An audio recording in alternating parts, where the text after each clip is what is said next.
sosial yang sering terjadi di Kota Makassar.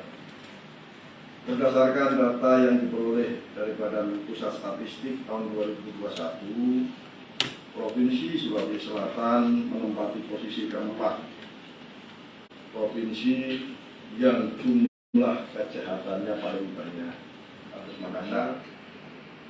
Yang ketiga tentunya bagaimana kita bisa membuat model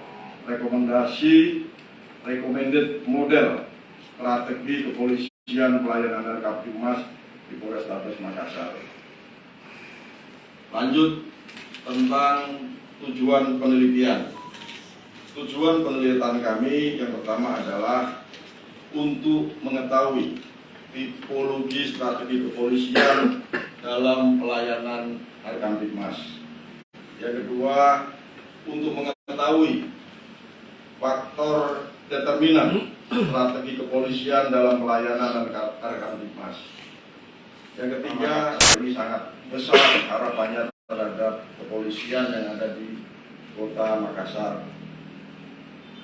Polrestabes Makassar mempunyai landasan bekerja yaitu Undang-Undang Nomor 2 Tahun 2002 tentang Polri dan beberapa potensi gangguan Kamtibmas tentang kejahatan, konflik sosial dan kenakalan remaja. Tentunya potensi gangguan ini akan kita atasi. Tentunya kita harus memberikan pelayanan publik.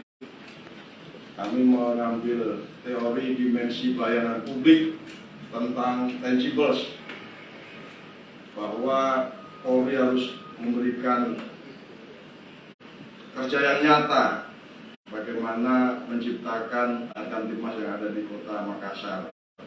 Yang kedua, reliability.